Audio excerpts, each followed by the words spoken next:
샬롬 샬롬 샬롬 샬롬 샬롬. 하나님 사랑합니다. 여러분 주 안에서 사랑합니다.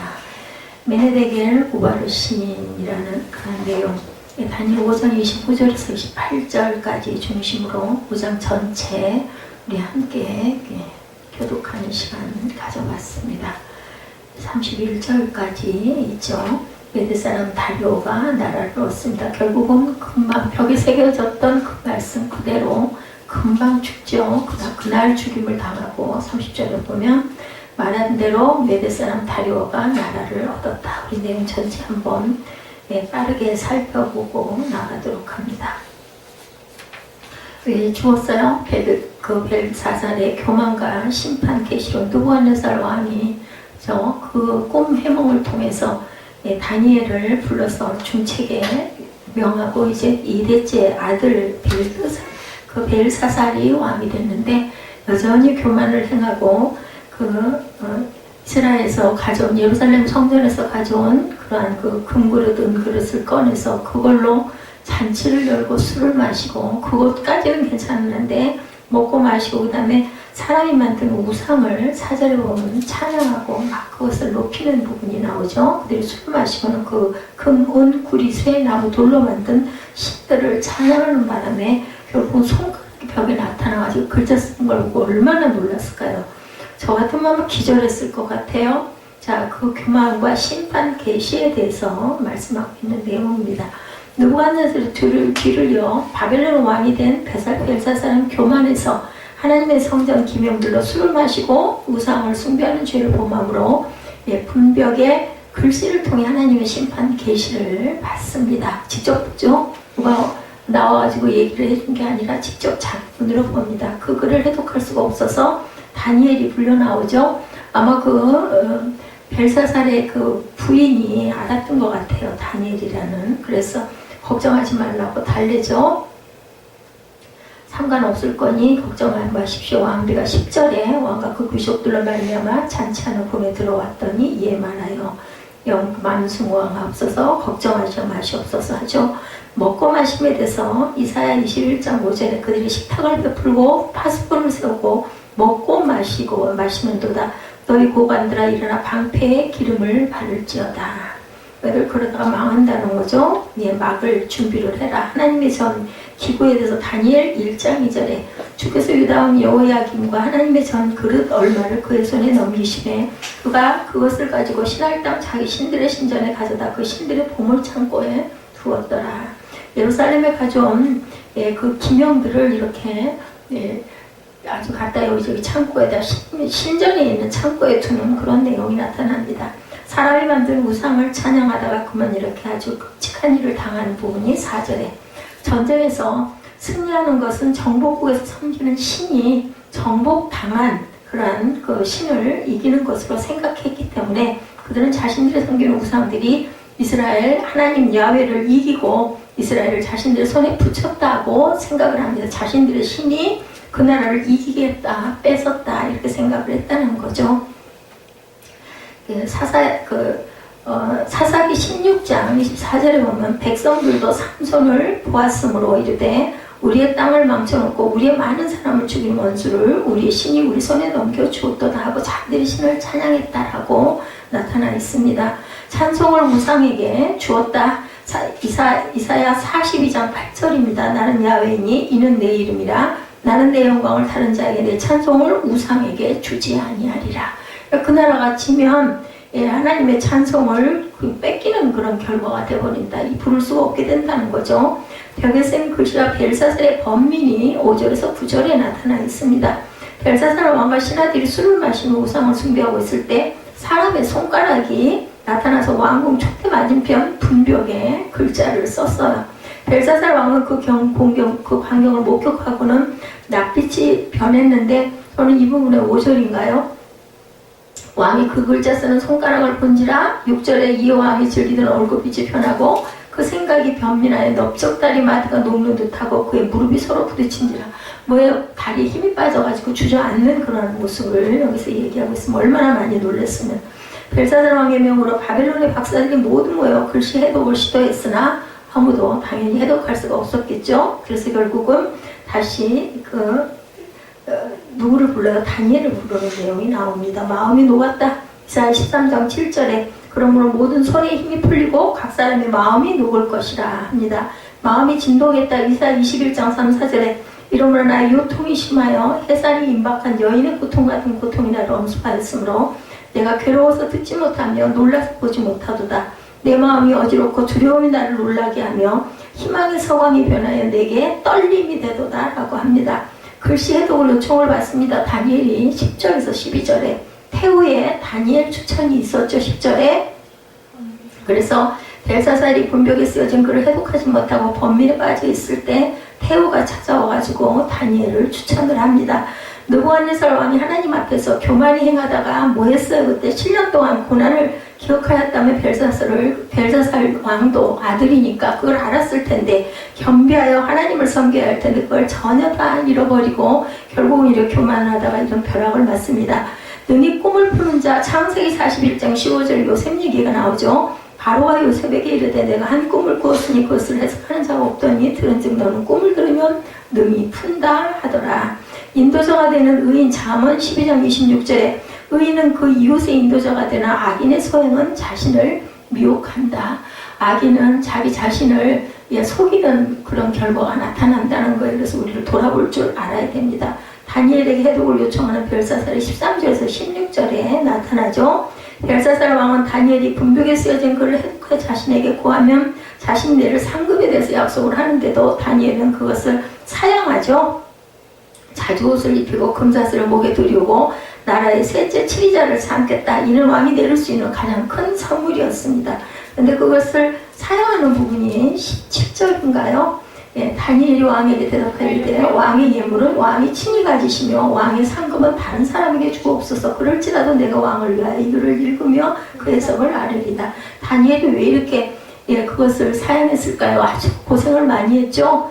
왕이 높이니까 느부갓네살 왕이 높이니까 얼마나 신하들이 다니엘을 죽이려고 별짓을 다 했잖아요. 사자굴에 빠뜨리려고 하고 그 기도하는 그 부분을 걸어가지고 이런 것들이 있기 때문에 사용하는 부분이 나타납니다.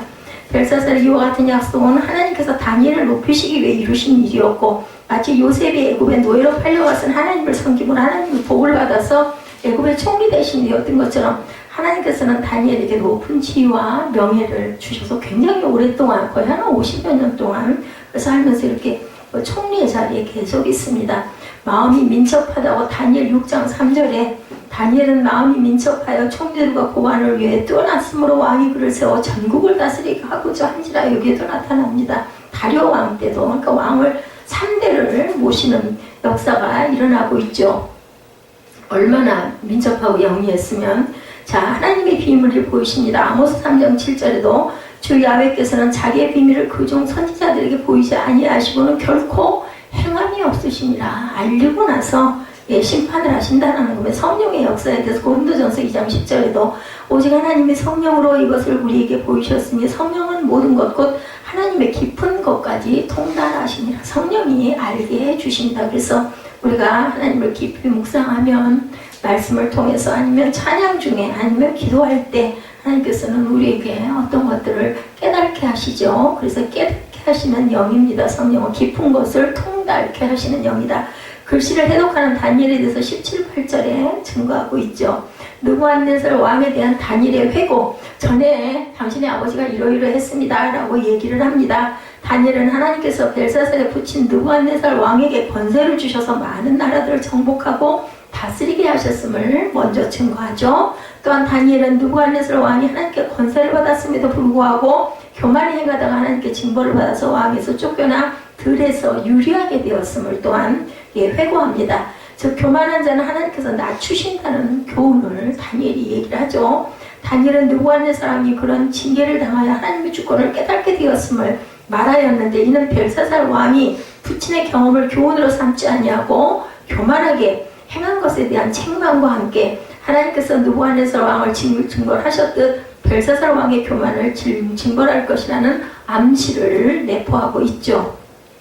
교만하면 낮추시죠. 다니엘 4장 37절에도 그러므로 지금 나 느부갓네살은 하늘의 왕을 찬양하며 칭송하며 경배하노니 그의 일이 다 진실하고 그의 행하심이 의로우심으로 교만하게 행하는 자를 그가 능히 낮추심이라.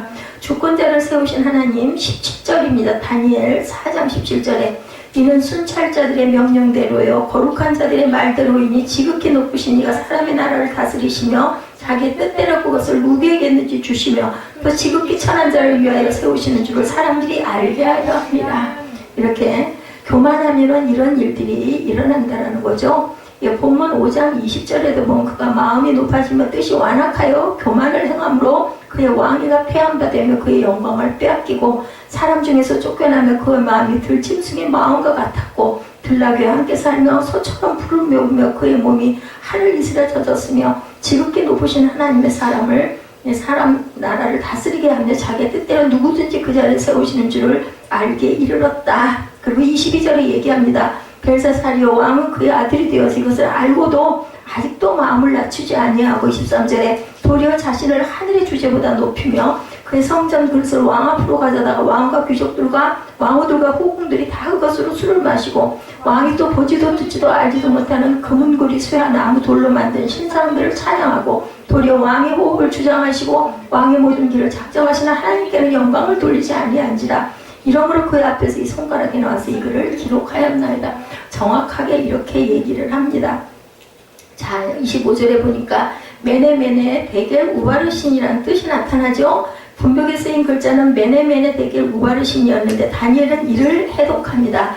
메네는 하나님이 이미 왕의 나라의 시대를 세워서 그것을 끝나게 하셨다. 세웠다. 이제는 끝나게 하셨다.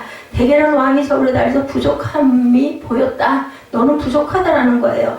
베레스는 왕의 나라가 나뉘어서 메대와 바사 사람에게 준바되었다. 그리고는 죽고 그냥 바로 메대 사람이죠. 다리오 왕이. 마지막 31절에 보면 메대 사람 다리오가 나라를 얻었는데 그때 다리오는 62세였더라 라고 끝이 납니다. 그 말 듣고 그냥 그날 밤에 자다 죽었어요. 하나님 데려가셨죠. 이는 하나님의 심판이 이미 결정되어서 벨사살 왕은 나라를 빼앗기고 멸망당할 것임을 선언을 받은 내용입니다. 다니엘은 느부갓네살 왕에서 꿈의 해석을 구할 때 매우 민망해했는데 벨사살 왕의 글의 해석을 구할 때는 전혀 민망하지 않게 단호하게 그죠? 심판을 선포하죠. 이 하나님께서 느부갓네살 왕에게 내렸던 징벌의 성격과는 달리 벨사살 왕의 글과 자비가 여지가 없는 진노의 심판을 내리실 것임을 나타냅니다. 주의 회방하며 능욕한 부분에 이사야 37장 23절에 내가 회방하며 능욕한 것은 누구에게냐? 내가 소리를 높이며 눈을 높이 들어당한 것은 누구에게냐? 곧 이스라엘의 거룩하신 이에게니라 나타나 있습니다. 야훼를 향하여 교만하다. 예레미야 50장 29절에 내가 나를 거슬러 분노한가 내 오만함이 내 귀에 들렸으므로 내가 갈고리로 내 코를 꿰며 재갈을 내 입에 물려 너를 오던 길로 돌아가게 하리라. 뭐가 돼요? 꼭 소의 형상처럼 짐승처럼 만들겠다라는 이야기를 하는 거죠. 다니엘의 예언이 성취되는 부분이 아까도 말씀드린 것처럼 29절 30절에 나타나죠. 이에 벨사살이 명하여 그들이 다니엘에게 자수복을 입히고 이렇게 조서를 내려서 나라의 세대 통치대로 삼고 30절에 그날 밤에 갈대 왕 벨사살이 죽임을 당하였고 이렇게 나타납니다. 예, 그래서 바벨론이 함락을 당하죠. 이렇게 아주 그렇게 대단했던 바벨론이 이렇게 힘없이 무너질 줄 누가 알았겠습니까? 이사야 21장 9절에도 보소서 마병대가 쌍쌍이 오나이다 하니 그가 대답하여 이르되 함락되어도다 바벨론이요 그들의 조각한 신상들이 다 부서져 땅에 떨어졌다 하시도다. 예, 이렇게 증거가 되어 있습니다. 야훼의 보수에 대해서 예레미야 51장 11절에 화살을 갈며 둥근 방패를 준비하라. 야훼께서 메대 왕들의 마음을 부추기사 바벨론을 멸하기로 뜻하시나니 이는 야훼께서 보복하시는 것 곧 그의 성전을 위하여 보복하신다. 예레미야도 외쳤고 이사야도 외쳤고 바벨론이 이렇게 멸망당할 것에 대한 것을 예언을 했습니다. 벨사살이 교만이 행하여 하나님께 심판을 받으면 모든 교만한 자의 운명을 보여준 것이다. 하나의 표징인 거죠. 벨사살 왕, 바벨론 왕에게만 해당되는 것이 아니라 오늘날 저와 여러분에게도 이 부분을 교훈으로 주고 계시다. 성도는 하나님의 자녀된 자로 항상 하나님의 명령을 쫓아서 겸손하게 행할 줄 알아요. 제일 중요한 게 교만인 것 같아요. 그렇기 때문에 교만의 반대는 겸손이죠. 겸손해야 되겠다.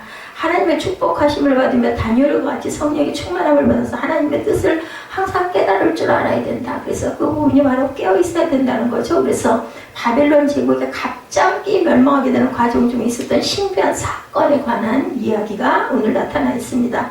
역사적 흐름을 잠깐 보면 주전 626년 아람계 갈대아 부족 나보폴라사르가 바벨론이라는 나라를 세웠어요.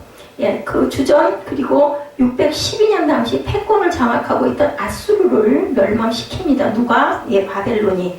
나보폴리푸르스는 그 아들 느부갓네살이 왕이 된 후 바벨론은 패권을 장악하여 초강대국으로 등장을 합니다. 이 느부갓네살 왕이 주전 587년 남왕국 유다를 멸망을 시키죠. 이스라엘 백성들을 포로로 끌고 갑니다. 아수르에서 멸망을 당하죠. 느부갓네살 왕이 죽은 후에 오늘 본문에 나오는 벨사살이 통치하게 되면서 국력은 급격하게 쇠퇴하게 되는 그러한 것이 오늘 내용이에요. 결국 벨사살은 암살당하게 되고 나라는 메대와 바사가 분할 통치하게 되면서 바빌론은 멸망을 당하게 됩니다. 벨사살이 암살당하기 직전 신비한 사건이 일어나죠. 아까 우리 본 것처럼 벨사살 왕이 바벨론의 영화를 과시하기 위해서 잔치를 벌입니다. 무려 귀족을 1000명을 초대한 아주 거대한 잔치였다고 합니다. 벨사살 왕이 술을 마시고 흥이 고조되었을 때 하나님 앞에서 결코 해서는 안 되는 죄를 우상숭배를 하죠. 느부갓네살 왕 때 예루살렘 성전에서 빼앗아온 성전 기물을 가져오게 하죠. 그리고 하나님께 제사 드릴 때 사용했던 그 기물을 잔치에 참여한 사람들에게 나눠준 거예요. 제사 때 쓰던 것을 지금 우리나라로 얘기하면 왜 제사 때 놓는 그 그릇들 있잖아요. 거기다가 술을 받아 마신 거예요. 그뿐 아니라 모두가 술 기운에 고조가 되자 금은구리, 쇠나무, 돌로 만든 그 자기들에게 섬기던 마드룩과 아슈타로와 같은 우상을 막 찬양합니다. 지금 이 잔치 자리에서 벨사살과 참여한 사람이 저지른 일들을 우리가 살펴보고 있습니다. 우선 벨사살은 거대한 잔치를 벌여 자신을 높임으로 교만해졌고, 다음으로 하나님의 성전 기물을 쾌락의 도구를 사용함으로 하나님을 모독했고, 자기들이 섬기는 우상을 찬양함으로 하나님의 진노를 가장 싫어하는 짓만 했어요. 그죠? 이때 놀라운 일이 일어난 거죠. 갑자기 호응의 손가락들이 나타나서 촛대 맞은편 벽에 글자를 쓰는데 메네메네데겔 우바르신. 벨사살 왕이 그 광경을 보자 두려워 떠는 부분이 오늘 본문에 나타나죠. 그리고 그 글자를 풀이할 사람을 불러오게라고 할 때, 자, 그렇게 하면 내가 상을 내리겠다, 세 번째 통치자를 삼겠다고 약속을 합니다. 그래서 다니엘에 나타나죠. 그래서 다니엘은 손가락에 나타난 글자를 쓰게 된 연유를 설명하는 부분이 나타납니다. 첫째는 벨사살 왕이 어리석고 교만하기 때문이다. 일찍이 하나님께서 느부갓네살 왕의 교만을 징벌하신 것을 아들이 지켜봤음에도 불구하고 깨달지 못하고 느부갓네살 못지않은 교만한 행동을 했다. 둘째는 하나님을 모독했다. 하나님께 제사 드리던 성전 그릇을 향락의 도구로 썼고 노골적으로 하나님 아닌 우상을 찬양하는 짓을 저지름으로 하나님을 모독했다. 그리고 나서 다니엘은 그 글자의 뜻을 풀이합니다. 26절에서 28절 우리가 앞에 돌아본 대로 메네는 하나님이 이미 왕의 나라의 시대를 세워서 그것을 끝나게 하셨다 하며, 데겔은 왕의 저울에 달아보니 부족함을 보였다 하며, 베레스는 왕의 나라가 나뉘어서 메대와 바사 사람에게 준바되었다 함이니라. 딱 들어맞았죠. 한마디로 말하면 벨사살 왕은 하나님의 심판을 받아 죽게 되었고 바벨론이라는 나라는 망하게 된다는 거죠. 그러나 그 글자의 뜻풀이대로 그 밤에 죽임을 당합니다. 그죠? 그리고 바벨론 제국은 그렇게 망하고 메대와 바사가 지금 페르시아예요. 페르시아 말하면은 오늘도 벨사살처럼 인생을 살아가는 사람이 많습니다. 나름대로 성공했다고 자부하죠. 남부럽지 않게 돈도 가지게 됩니다. 남의 뒤지지 않을 정도로 학벌도 지니게 됐어요. 남들이 부러워할 정도로 지위와 명예도 가졌습니다. 근데 문제는 교만이 문제다. 뭐 이렇게 성공하면 좋죠. 그래서 하나님의 영광을 위해서 잘 빛으로 드러나야 되는데 그러지 못하고 자기 영광을 드러내는 사람들, 다른 사람을 무시하고 하나님 의지할 필요를 전혀 느끼지 못하고, 그리고 때로는 하나님이 귀찮고 거추장스럽다고 여기기도 하고 아예 하나님이 없다고 말하기까지도 합니다. 이것은 예수를 믿었던 사람들 이렇게 되기가 쉽죠. 더 나아가 하나님 아닌 것들을 또한 섬기고 경배하기도 합니다. 이런 사람들은 사람들이 볼 때 잘 사는 것처럼 보이지만 하나님의 보실 때는 절대로 부러워할 대상들이 아니다. 그러나 하나님 앞에서 진노의 대상일 뿐이라는 걸 우리가 알아야 되겠죠. 사람들이 볼 때 잘 사는 것도 좋습니다. 그러나 하나님이 보실 때 잘 살아야 되는 게 가장 중요하다. 사람들에게 부러움의 대상이 되는 것도 나쁘진 않죠. 그러나 하나님께 인정받는 그런 사람이 돼야 되겠죠. 그럼 우리가 어떻게 하면 하나님 보실 때 잘 살 수 있을까? 어떻게 하면 하나님께 인정받는 삶을 살 수 있을까? 그 다음에 본문의 손가락 글씨 안에 담겨 있습니다. 매네라는 것을 봅니다. 매나라는 동사의 수동 분사형입니다. 매나라는 동사가 수를 세다, 계산하다는 뜻입니다. 매네라는 말은 세어졌다, 개선되었다는 뜻인데, 고3 때 보면 칠판에 앞으로 대학 입시 날까지 남은 날짜를 쓰죠. 100일 남았다, 99일 남았다, 98일 남았다 이렇게 갑니다. 숫자가 줄어 들어가는 거 보면서 매일 마음을 새롭게 다잡아서 기억을 하죠. 이것이 바로 매네예요. 매네. 숫자를 세어가는 거. 25절을 보면 다니엘이 그 매네를 해석하죠. 하나님이 이미 왕의 나라의 시대를 세워서 그것을 끝나게 하셨다. 숫자를 세워서 이제는 끝이 왔다는 겁니다. 즉 벨사살이 앞으로 살 날이 카운트다운이 되어서 이제 하루 남았다는 것. 안타깝게도 벨사살이 이것을 모르고 있다. 우리네 모습도 똑같습니다. 벨사살 왕은 자기가 다스리는 나라가 영원할 줄 알았겠죠. 이런 일이 있을 줄 어떻게 알았겠어요. 그래서 1000명이나 초청해서 그토록 거대한 잔치를 벌입니다. 죽기 전날 밤에. 이 매너를 모르고 살았기에, 숫자를 셀 줄 몰랐기에, 준비할 줄 몰랐기 때문에 이런 참변을 당한다. 오늘도 벨사살 같은 사람이 많다. 자기 자리가 앞으로도 한참은 길 것으로 아무도 알 수 없는 부분이고 아무도 장담할 수 없는 부분입니다. 그리고 자기가 앞으로도 한참은 살 것이라고 생각합니다. 그래서 오늘 여기에만, 이 자리에만 집착하고 살아가는 사람들, 우리가 하나님 보실 때 잘 살기 위해서 우선 나의 매너를 헤아려 볼 줄 알아야 되겠다. 즉 하나님께 정해놓으신 나의 남은 날을 생각해 보는 거죠. 오늘 본문을 보면 이것을 강조하기 위해서 매너를 2번 씁니다. 매너 중요하다라는 겁니다. 시편 90편 12절에 보면 모세가 이렇게 말하죠. 모세의 기도에 우리에게 우리 날 계수함을 가르치사 지혜로운 마음을 얻게 하소서. 우리가 하나님께서 보시는 나의 매너를 생각한다면 지혜로운 마음을 얻을 수 있다는 것, 그런 마음가짐을 가져야 된다는 것. 그런 걸 생각하는 사람은 교만할 수가 없습니다. 나의 종말이 있고 그날이 가깝다는 것을 깨닫게 되면 세상을 좀 더 다르게 경건하게 살려고 하겠죠. 하루하루를 귀하게 여길 줄 알게 됩니다. 사울 호정씨가 쓴 삶 그리고 마무리라는 글 안에 이런 구절이 나옵니다. 지난 여름 나는 스웨덴의 공동묘지 2군데를 관광했다. 그 공동묘지 둘 중 하나에 있었지 싶다. 작디 작은 채풀이 있었다. 땅속에 묻히기 전에 다시 한번 이별하는 그 처소 입구에 짧은 스웨덴어 문장이 동판에 새겨 붙어져 있었다. 오늘은 나, 내일은 너. 눈물이 왈칵 솟구쳤다. 사자가 우리에게 전하는 그 통절한 메시지가 어두운 내 눈을 찔렀던 것이다. 먼저 살다가는 사람들이 남긴 메시지를 가슴에 우리가 새겨야 된다. 오늘은 내가 갔지만 내일은 네가 갈 거야. 이 뜻을 갖고 있죠. 먼저 살다가는 사람들이 남긴 메시지를 우리가 귀하게 여길 줄 알아야 되겠다. 오늘은 내가 죽지만 내일은 네가 죽을 것이다. 이것이 매너를 기억하는 사람의 모습이다. 그럴 때 우리는 하나님 보실 때 잘 살 수가 있죠. 본문의 벨사살과는 다른 삶을 당연히 살아야 됩니다. 2번째 대겔입니다. 대겔이라는 말은 원어의 원발음으로 테겔입니다. 테겔.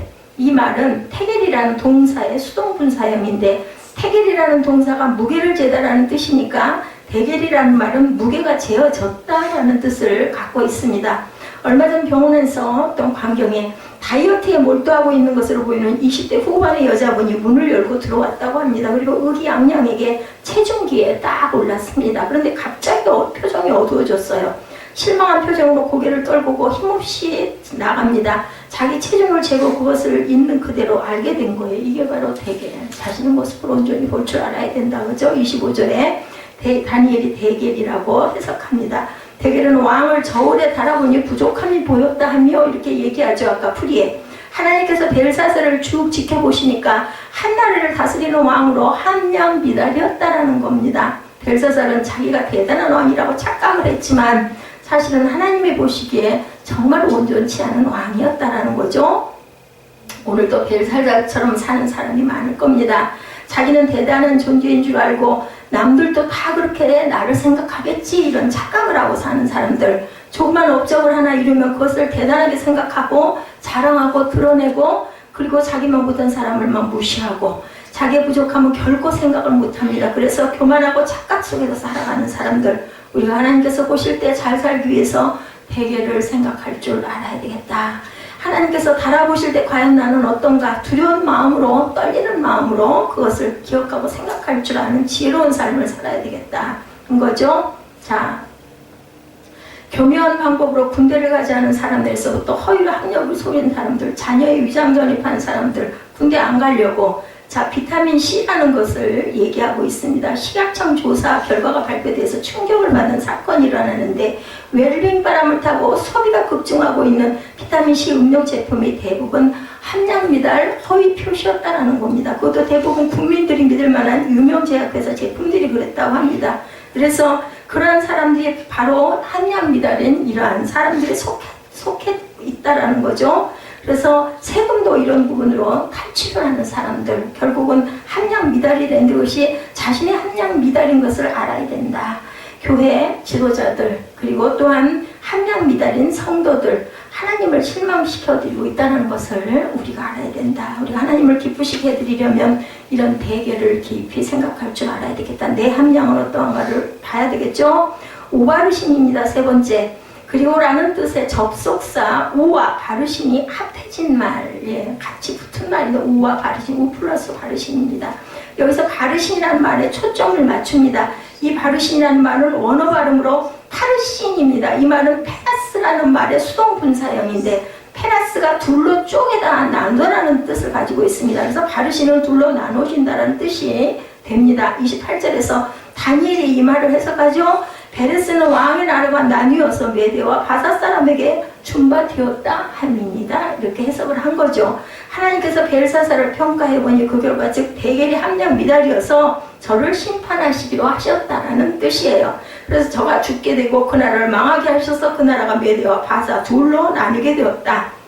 벨사살은 하나님 심판이 있을 줄 꿈에도 모르고 살았고 자기가 심판자인 줄 알았죠. 자기 인생은 자기 뜻대로 살아도 되고 세상 모든 일을 자기 마음대로 판단해도 되는 줄 알았습니다. 내 위에 아무도 없다. 아나 부인 같은 삶을 살았다. 오늘도 벨사살 같은 사람들이 많죠. 하나님 심판이 있을 줄 꿈에도 모르고 제멋대로 살아도 된다라고 생각하는 사람들. 그러나 언제까지나 그 뜻대로만 살아갈 수가 없다라는 거죠. 히브리서 9장 27절에 한 번 죽는 것은 사람에게 정해진 것이요 그 후에는 심판이 있으리라고 분명히 증거합니다. 우리가 모든 일을 다 마친 후에 하나님의 심판대 앞에 설 것을 절대로 잊어버리지 말아야 되겠다. 독일의 그 신학자이고 설교가였던 본헤퍼는 히틀러의 독재 정권을 붕괴시키기 위해서 일생 동안 투쟁합니다. 그는 결국 순교로 삶을 마감하는데 그는 죽음 직전에 환상을 보았다는 이야기가 전해 내려옵니다. 하나님께서 재판장이 되시고 히틀러가 재판대 앞에 서 있습니다. 하나님께서 말씀하십니다. 너 히틀러는 그동안 많은 사람을 괴롭히고 무고한 피를 많이 흘리게 했으니 지옥을 와서 고통을 받아야 된다. 이때 히틀러가 부르짖었대요. 하나님, 저는 죽어서 이러한 세계가 있는 줄을 알지 못했습니다. 만일 알았더라면 저는 그러한 죄를 범하지 않을 것입니다. 그런데 누구 하나 저에게 이런 것을 알려주지 않았습니다. 이렇게 얘기를 하더랍니다. 그 순간 보네파는 가슴을 치며 회개를 할 수밖에 없었답니다. 저는 그를 끌어내리려고만 했지 그 영혼을 불쌍히 여겨 전도할 생각을 미처 못했습니다. 라고 가슴을 쳤다 그러죠. 우리는 후에 심판대 앞에 설 사람들을 잊지 말고 살아야 되겠다. 그래서 우리가 항상 증거하고 전도해야 된다는 거죠. 심판에 있음을 내가 미워하는 사람을 미워하지 말고 기도해야 됩니다. 예, 한 번 주어진 인생을 우리가 잘 살아내야 되겠죠. 특히 하나님 보실 때 잘 살아야 됩니다. 그러기 위해서 우리가 기억해야 될 것은 메네메네 데겔 우바르신, 나 자신이 하나님 앞에 함량 미달이 되지 않는 것을 항상 기억하고 돌이키고 돌아볼 줄 아는 그러한 사람, 예, 그러한 저와 여러분들이 되실 것을 주님의 이름으로 축복합니다.